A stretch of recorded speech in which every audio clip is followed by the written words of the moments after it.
UABC Radio y el Centro de Estudios China Baja California presentan Diálogos sobre China y el mundo. El podcast.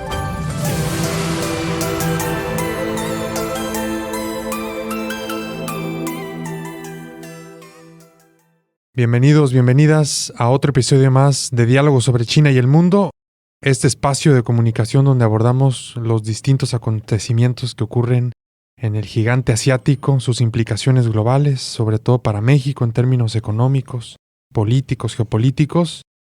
Como siempre, agradecidos con Omar, con el jefe Luis y con todo el equipo de UABC Radio por el apoyo para hacer posible estos episodios. Y en el episodio de hoy vamos a abordar un tema reciente, Jorge Galván, dos acontecimientos que ocurrieron en China.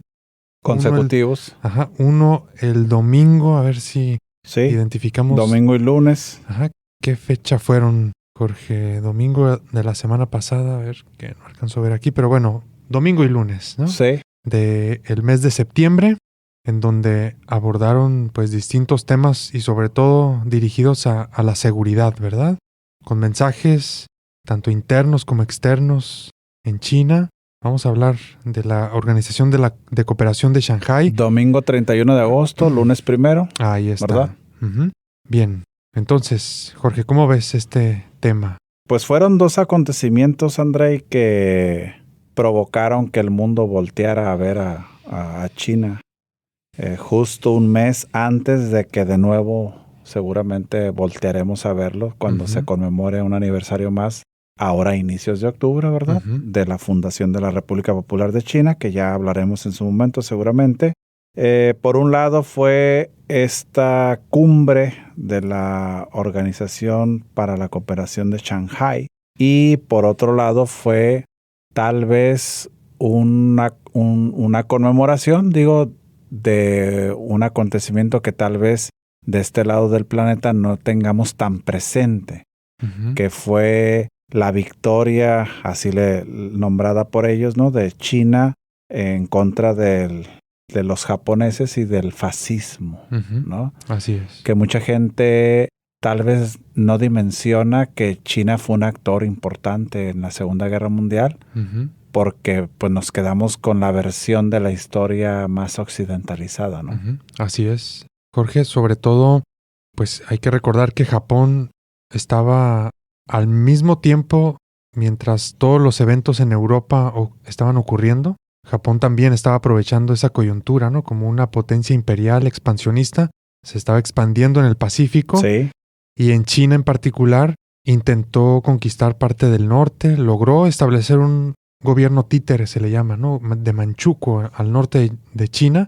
Y bueno, los chinos ahora están celebrando el Día de la Victoria, le llaman, ¿verdad? El día en donde China, pues, o Japón se rinde ante el mundo y por lo tanto China se proclama vencedora de ese conflicto y más adelante se va a establecer la República Popular China en el 49, después de la Segunda Guerra Mundial. Entonces va a ser un tema, un evento que va a reconfigurar gran parte de Asia, ¿no? El fin de la Segunda Guerra Mundial. Sí, seguro. Y China pues es parte de estos cambios que va a haber sistémicos, ¿no? Donde va a sumar un modelo económico y político prácticamente copiado del soviético, pero poco a poco se va a ir distanciando, va a adquiriendo su propia personalidad. Así es, sus propias características internas. Entonces, Jorge, bueno, dos eventos, el del domingo a finales de agosto de 2025 fue la reunión de la Organización de Cooperación de Shanghái en Tianjin. Jorge, la sede es clave desde mi punto de vista porque es uno de los municipios de China. China tiene 4 municipios, junto a Pekín, Shanghái, Chongqing y Tianjin está. Estos municipios son los lugares en donde el gobierno central concentra su poder, ¿no? Equivaldría a la Ciudad de México o antes Distrito Federal para nosotros, ¿no? Nosotros necesitamos solamente un lugar donde se concentran los 3 poderes del país. De la Unión. China necesita 4, ¿no? Y Tianjin es uno de ellos.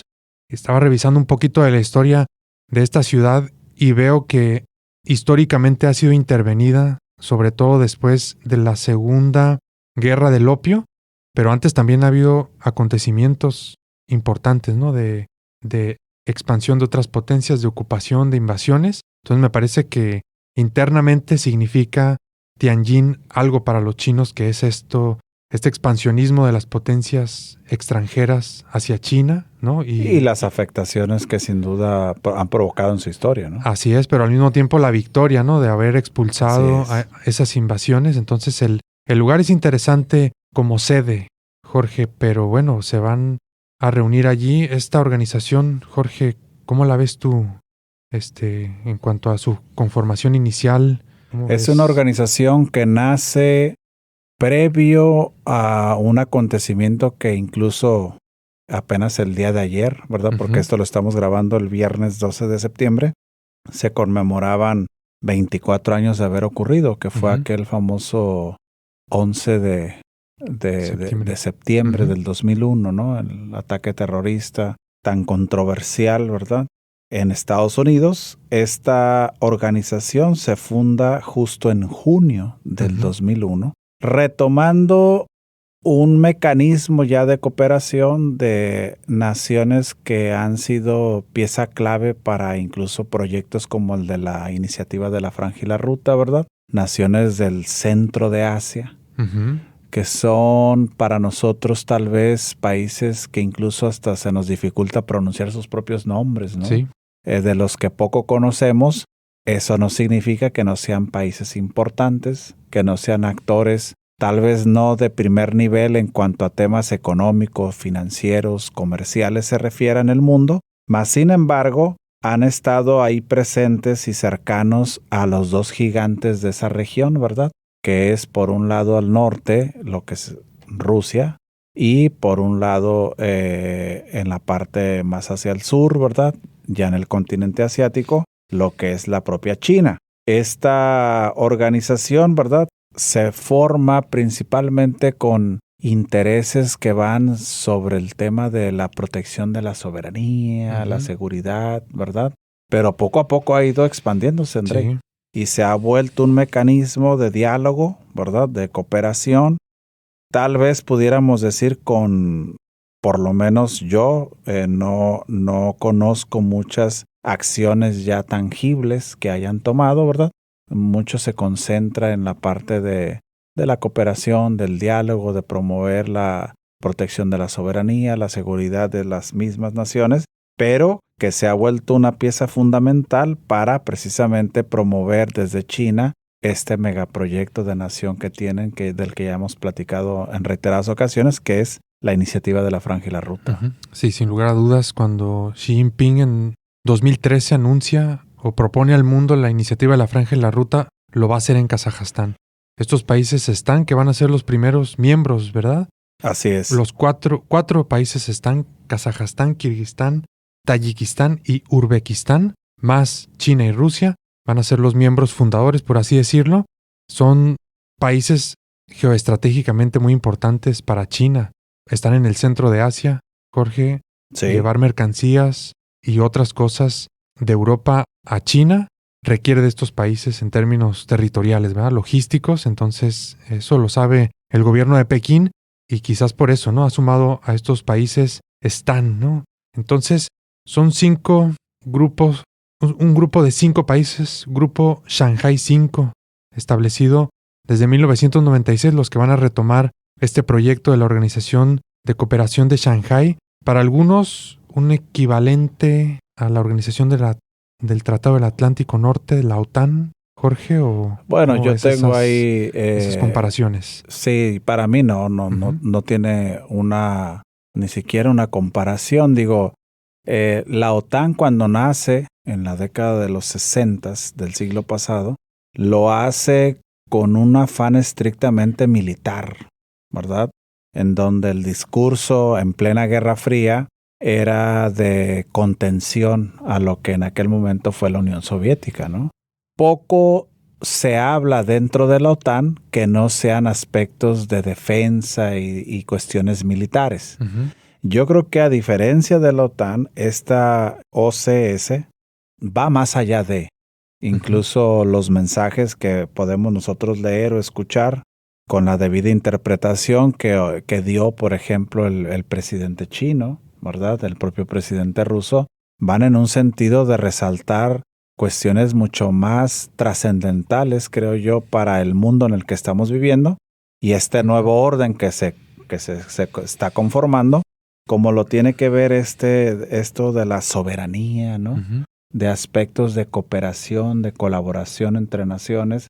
Y obviamente el discurso va en un contrasentido de lo que nosotros escuchamos en la actualidad de, como tú la mencionaste, la propia OTAN, la propia Unión Europea, el propio G7, ¿verdad?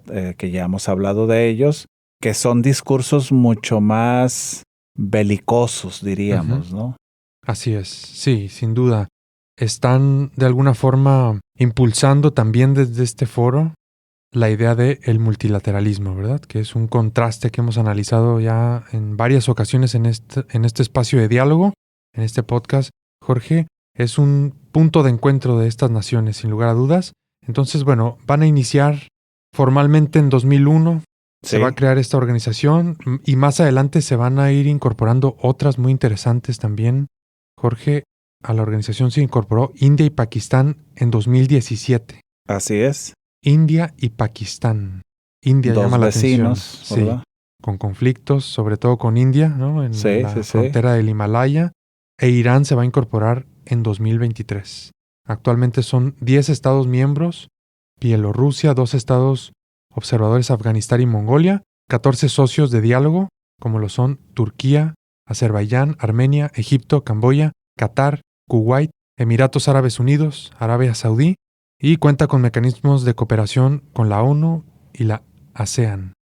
Ha madurado mucho en relativo poco tiempo esta organización. Jorge, ha sabido moverse en el escenario internacional. Y tal vez también diferenciarse de lo que es el grupo hoy en día de los BRICS Plus, ¿verdad?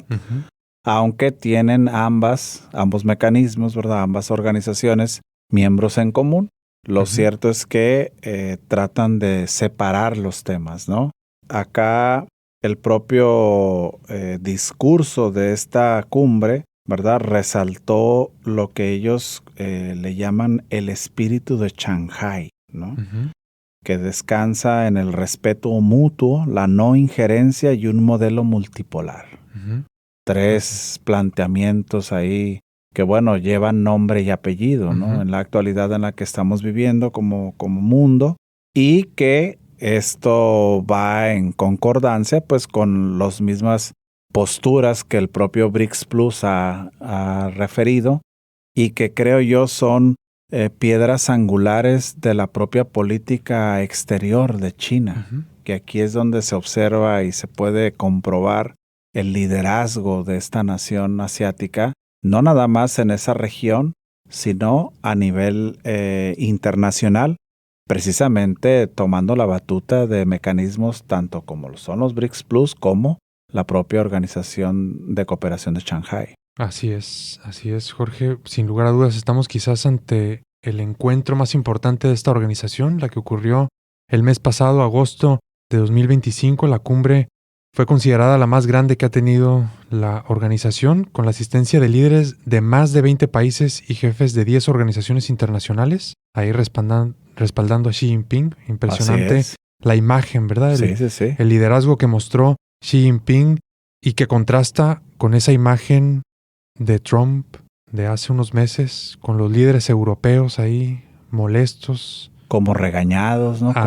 Con los brazos cruzados ahí sentados. Caras, sus rostros decían que estaban en un momento tal vez no tan agradable, no tan llevadero, ¿no? En cambio, Andrei, seguramente lo viste, ¿verdad? Ver, por ejemplo, a un Narendra Modi, ¿no? Riéndose y tomando hasta de la mano, un gesto que a mí me llamó la atención, a Vladimir Putin. Sí, así es. Que lo escuchaba de un especialista en temas geopolíticos. Esto de tomar de la mano en la cultura india es un gesto de acercamiento, de calidez, ¿verdad? Entre hombres, algo que tal vez en otras culturas no sea tan común. Y se veían, pues, por lo menos en las imágenes que uno puede observar en la red, pues bastante cómodos, ¿no? Sí. Ahí Xi Jinping sirviendo como anfitrión. Luego por ahí tuvo reuniones en lo cortito con algunos de los asistentes. Mas, sin embargo, a mí me llamó mucho la atención eso. Cómo, pues, volvemos a resaltar esto del RIC famoso, ¿verdad? De este triángulo del que se ha venido hablando desde finales de la década del siglo pasado y todo lo que llamamos del siglo XXI, que luego se transforma, ¿verdad? En los BRIC y luego en los BRICS. Y pues sin duda, como lo mencionaste, es un espaldarazo, creo yo, al liderazgo de Xi Jinping, ¿no? Sí, es interesante. Sobre todo a mí me ha llamado mucho la atención la participación de Modri en este evento, porque él al mismo tiempo forma parte del Quad, ¿verdad? Así es. Esta organización que trata de, pues, tener un espacio de influencia por parte de Estados Unidos en Asia, y donde se sumó la India en el mar de la India, ¿no? Específicamente. Del Indo-Pacífico. Del Indo-Pacífico, ¿verdad? Han creado este concepto para asegurar esa zona, pero hay que recordar que Trump, pues, ha impuesto o anunció, no sé qué tanto han ocurrido en la realidad, aranceles hacia la India. Ha llamado a las empresas a que se relocalicen a Estados Unidos, y creo que esta es una respuesta, ¿no? De el líder indio. Definitivamente es una señal, ¿no? De decir, bueno, soy dinámico, y si allá me van a poner aranceles, me muevo con este personaje con quien históricamente, o con esta nación con la cual históricamente he tenido conflicto, y estoy dispuesto, ¿no? A aparecer aquí en la foto, a cooperar. Entonces, Jorge, una parte importante de este evento fue que se anunció una iniciativa más. Hay a nivel global 3 o 4 iniciativas del gobierno chino. La iniciativa de la Franja y la Ruta es una de ellas, quizás la más conocida, pero aquí los chinos aprovecharon el escenario, los reflectores, para anunciar la iniciativa de gobernanza global. ¿En qué consiste, Jorge? ¿Cómo ves una iniciativa más por parte del gobierno chino que se suma a la iniciativa de la Franja y la Ruta, pero también iniciativa del desarrollo global, iniciativa de la seguridad global y de la civilización global? Sí. ¿Cómo ves, Jorge? Son conceptos complejos e interesantes a la vez, ¿no? Que no son sencillos de abordar, pero acá, en este apartado en particular de la iniciativa de la gobernanza global, ellos hacen hincapié en la necesidad de reformar las instituciones internacionales. Así es. ¿Sí? En aperturarlas, en volverlas más democráticas. Fíjate los términos que utilizan cuando de repente a estos propios países se les acusa tal vez de no ser tan democráticos, ¿no? Sí. Yo creo que sin duda, viniendo de ellos, va a ser benéfico para que otros países observen que esta es la ruta a seguir tal vez, y que logren naciones tal vez de mediano tamaño, ¿verdad? En términos económicos e incluso territoriales, tener un rol un poco más protagónico, ¿no? Y que el mundo no siga descansando en cuanto a la toma de decisiones y la conducción del mismo en los actores que vienen, ¿verdad? Influyendo y tomando la batuta, pues desde prácticamente la Segunda Guerra Mundial para acá. Entonces, por ahí creo yo que el mensaje va en ese sentido, ¿no? De decir, vamos a pluralizar el funcionamiento de las instituciones internacionales, vamos a modernizarlas, vamos a abrirlas, ¿sí? A democratizarlas, para que un número mayor de naciones, incluyendo este famoso sur global del que ya hemos platicado, se involucre y sea partícipe de, incluyendo naciones de regiones como el continente africano, ¿verdad? Que pues hemos comprobado a lo largo de la historia moderna cómo pues se han hecho a un lado, o los han hecho a un lado más bien en este tipo de acontecimientos, ¿no? Así es. Ese es el meollo del asunto con esta iniciativa: crear mecanismos que fortalezcan el multilateralismo, la toma de decisiones más abierta para los países, y sobre todo el mensaje está dirigido a los países del sur global. Me parece que ellos son los que están recibiendo este mensaje, los principales receptores de esta información. Vamos a ver qué tanto impacta, ¿verdad?, en esos territorios. Es interesante en términos teóricos todo lo que está ocurriendo, Jorge, y hace preguntarse a uno, ¿no?, qué tanto debemos analizar todos estos acontecimientos con la teoría de las relaciones internacionales occidental, ¿verdad? Porque es quizás con la que más nos han educado aquí en América, Sí. ¿no? Los expositores clásicos, y luego vienen otro grupo ya más, más novedoso, pero son quizás los conceptos que más nos ayudan a entender cómo se ha conformado el mundo a nivel global. Pero China también ha propuesto sus propias teorías de las relaciones internacionales, ¿no? Entonces, ahí hay un debate muy interesante, ¿no? De cómo hay que entender este tipo de propuestas, estos cambios que definitivamente está ocurriendo en el escenario internacional, si son con las teorías de relaciones internacionales occidentales o con las chinas.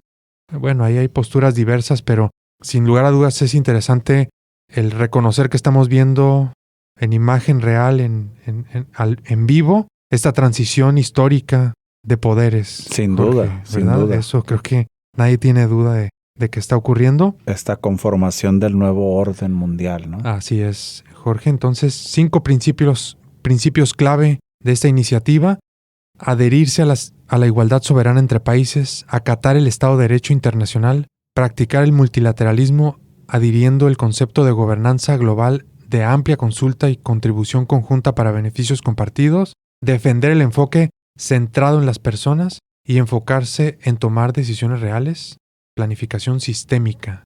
Jorge, ¿cómo ves Pues estas propuestas? Son propuestas bastante fuertes, Sí. ¿verdad? Ahí, por ejemplo, destacar el respeto al derecho internacional, Ujú. ¿verdad? Que hemos observado cómo el derecho internacional se pisotea cuando conviene a los intereses de ciertos actores Ujú. en el mapa internacional, ¿verdad? Esto de defender el enfoque centrado en las personas es muy de la civilización china, Ujú. ¿verdad? Es muy de la esencia del discurso y de la acción del Partido Comunista Chino también. Ujú. ¿Sí? Así es. A mí me llama mucho la atención, Andrei. Creo yo que son sin duda 5 principios que de lograrse, de concretarse en la realidad, van a promover, ¿verdad?, cambios importantes en los países que por lo menos forman parte de esta organización. Ujú. Y pues en teoría buscar beneficios al colectivo, que eso es lo que pregonan muchas de estas iniciativas, ¿no? Ujú. Así es, Jorge. Espero trabajar con todos los países por un sistema de gobernanza global más justo y equitativo y avanzar hacia una comunidad de futuro compartido, declaró Xi Jinping, mandando un mensaje claro de justicia, de equidad, dice Xi Jinping, al mundo. Sobre todo yo destacaría mucho dirigido al sur global, pero luego también estos temas que tú destacabas del derecho internacional, ¿no? Respetar el derecho internacional, pues llevan un postdata, ¿no? Lógicamente, Sí, ¿verdad? sí, Para sin estos duda. actores que, como tú decías, transgreden estas instituciones que tienen décadas existiendo y que tratan de mantener la paz, la seguridad, la estabilidad en el sistema internacional. Bueno, Jorge, hablemos del día siguiente. Después de esta reunión, vimos un desfile militar y eso quizás fue lo que más llamó la atención en los medios internacionales, ¿no? Por todos los mensajes implícitos, Sí. explícitos, hacia adentro, El tipo hacia de afuera. asistentes, ¿no? Así es, ahí ya no estuvo Modri, según No. recuerdo, ¿verdad? Ahí No, ya no no. estuvo. Ahí sobre todo el acompañamiento estuvo con Putin de un lado y con Kim Jong-un del otro. Jorge. Sí. Que acompañantes, ¿no? Que acompañantes, sí. Entonces, estamos ahí con un desfile militar que ocurrió en la mañana del 3 de septiembre, que se celebró en la plaza de Tiananmen, en Pekín, otro municipio y la capital de China. Un gran desfile para conmemorar el 80 aniversario de la victoria en la guerra de resistencia del pueblo chino contra la agresión japonesa y la guerra mundial antifascista, según reporta CGT en un medio estatal chino. Fíjate el nombre, ¿no, Andrei? ¿Cómo le titulan a esto? Sí, que ahí también va implícito parte de lo que ellos quieren informarle o concientizar a la gente, ¿no? Dice aquí, la guerra de resistencia del pueblo chino, ¿sí? No, ni siquiera mencionan la Segunda Guerra Mundial ni nada, porque después hablan de la Guerra Mundial Antifascista. Así es. Y le ponen la etiquetota así de la agresión japonesa. Sí. Que incluso la agresión japonesa inicia previo a que detone la Segunda Guerra Mundial. Sí, así Inicios es. de la década de los 30, ¿no? Entonces, sin duda fue un evento, Andrei, que lo que uno puede observar en estos videos que circulan en las redes y fotografías que atrajo los reflectores del mundo, ¿verdad? Era el escenario ideal para también enseñar músculo, ¿verdad? Que esto así es, ¿verdad? Los desfiles, las capacidades que han alcanzado los chinos en el apartado militar son impresionantes. Y que incluso hasta el propio Trump por ahí mandó a su estilo un mensaje, ¿no? Parece que están comploteando ahí en contra de Estados Unidos, ¿no? Y ya hasta Vladimir Putin respondió diciendo que Donald Trump tiene un sentido del humor muy peculiar, ¿no? O sea, lo tomó como broma, como sarcasmo. ¿Por qué? Porque en las imágenes pues se ven a estos tres actores, ¿verdad? No sé si decirlo incómodos para la política estadounidense, pero actores complejos, ¿no? Diríamos, de este lado del planeta, pues estar ahora sí que de fiesta, ¿no? Festejando, ¿verdad? Así es. Bueno, se lleva bien con los tres, Jorge, ¿no? Sí, con Xi él Jinping mismo lo se ha acepta, reunido, lo dice. con Vladimir Putin se acaba de reunir en Anchorage, con Kim Jong-un, ¿no? Sí. Todo un hito histórico que se reuniera un líder El estadounidense. Rocket Man, ¿no? Le puso de sobrenombre. Pero se reunió, se veía una imagen de cordialidad en aquella reunión en el primer mandato de Trump. Entonces se lleva bien con los tres, pero a pesar de ello señaló complot, ¿verdad? Que estaban ahí ideando algo en contra de Estados Unidos. Y es que, bueno, hay que interpretar, ¿no? Yo diría que cada uno de los armamentos que mostraron debería de llevar un mensaje hacia afuera. Y eso, bueno, lo tienen que analizar gente que hace estrategia militar, pero bueno, yo escuché en varios medios de comunicación que había misiles intercontinentales, ¿no? Entonces, el mensaje ahí no va directamente, podríamos entender, para Taiwán o para Hong Kong, ¿no? Si te están hablando de un misil intercontinental. Presentaron, está claro, ¿no? O sea, ¿qué están queriendo decir con ese mensaje? Presentaron un misil hipersónico capaz de darle la vuelta al mundo, o sea, de tocar cualquier lugar del planeta. Ahí está. Entonces, el mensaje es para todo el mundo. Qué más claro, ¿no? Sí, para más claro a cualquier rincón del planeta pueden llegar. Entonces, ahí en todas estas tecnologías militares que presentaron, hay un análisis que yo estoy seguro que desde Washington ya se está detallando, ¿verdad? Porque hay mensajes claros hacia afuera y luego también mensajes internos, Jorge, con estos títulos que tú señalabas, pero también la vestimenta de Xi Jinping con un toque maoísta. Me parece que manda una señal interna, ¿no? De dónde venimos. El tipo de confección del traje, el color, ¿verdad? Sí, ahí creo que el mensaje va hacia los chinos, ¿no? Para decirles, venimos de Mao, del comunismo. El padre fundador de la República. Sí, es un mensaje de unión, de orígenes, de la etapa moderna de China republicana. Y luego hay un montón de mensajes hacia el exterior. Y luego se quita el traje, André, y muestra la musculatura, ¿no? Bien trabajada, ¿verdad? Sí. Es decir, aquí está, ¿no? Fíjate nada más aquí, brevemente, ¿verdad? Citando esta nota de la agencia que ya mencionaste, entre el armamento avanzado exhibido se encontraban equipos de inteligencia y contramanipulación no tripulados, misiles hipersónicos, armas de energía dirigida, sistemas de interferencia electrónica y armamento estratégico capaz de realizar ataques globales. Ahí está. Sí. Digo, esto suena muy complejo, ¿no? Muy avanzado. Sí. ¿Verdad? No eran pues los típicos helicópteros y tanques. No. Los chinos saben que los conflictos mundiales, como todo en la vida, va evolucionando, ¿no? Así es. Y muestran la musculatura en armas importantes, ¿no?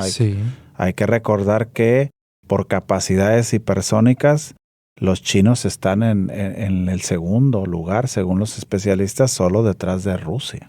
Así superando a Estados Unidos. Uh-huh. Ahí está entonces el dato. Jorge, hay que matizar también que esto es algo muy de aquella parte del mundo, ¿no? El exhibir este tipo de desfiles es muy de Rusia, muy de China también, que Trump tuvo el suyo, ¿no? Acá también un desfile, sí, ¿verdad? Sí, pero históricamente en aquella parte del mundo esto es muy normal, ¿no? Como más tradición de allá. Es una tradición, es una costumbre para esos países, y tampoco creo que el basarnos en lo que vimos ese 3 y 4 de septiembre, un día después para nosotros, debería de indicarnos o ya deberíamos de concluir que China está a la par de Estados Unidos en materia militar. Creo que es un contrincante muy fuerte, lo está mostrando, pero a ver, Estados Unidos aquí es quien ha liderado esta industria desde hace décadas, Jorge, entonces tampoco deberíamos de sobredimensionar, me parece a mí, todo lo que hemos visto. ¿Cómo la ves tú, Jorge, sobre estas interpretaciones? Es un tema controversial, ¿verdad? Que da para una discusión más profunda. En números, pues el ejército chino es el más numeroso por militares se refiere. Capacidades hipersónicas son mayores las de China, pero en el apartado de portaaviones, que bueno, ya ahorita están en cuestionamiento qué tan útiles son, ¿no? Uh-huh. Incluso un miembro del ejército de Estados Unidos decía, los chinos en este momento son capaces con sus misiles destruir toda nuestra flotilla de portaaviones, ¿no? Uh-huh. Que también aquí el discurso, Andrei, sirve pues para decir, oigan, congresistas, pues apruébenos más recursos porque no es suficiente. Ya. A pesar de que para el año fiscal en el que se encuentra el país, ¿verdad? Que va a iniciar, de hecho, tienen el presupuesto más grande en términos históricos, ¿no? Para el sector militar en Estados Unidos. Más de $900 mil millones. Entonces sí, es un tema complejo, es un tema que nos llevaría más tiempo a analizar. Lo cierto es que estos dos acontecimientos, sin duda, ¿verdad? Resaltan y ponen en la palestra mundial, ¿verdad? A los propios chinos como líderes, como organizadores, como conductores de una visión un tanto distinta a la que comúnmente el mundo venía observando, ¿no? Uh-huh. Así es, Jorge. Y bueno, para México, para América Latina y el Caribe, pues lamentablemente todos estos temas y confrontaciones nos ponen en una posición muy complicada, ¿no? De ser el tablero para estas grandes potencias que están jugando. Sin embargo, tendríamos que estar ahí en la discusión porque habrá implicaciones, ¿no? Pase lo que pase, habrá implicaciones para México, para América Latina y el Caribe. Sí, sin duda. E ignorar estos acontecimientos en términos estratégicos para cualquier país, pero particularmente México, sería un error, Jorge, ¿no? En términos estratégicos. Y bueno, esa es la parte en la historia que nos toca por ahora vivir. Es un tema que daría para más, Jorge, pero se nos ha terminado el tiempo, lamentablemente. Así es. Agradecemos como siempre a Omar de UABC Radio y a todo el equipo. Un placer y un abrazo a todos y a todas. Gracias.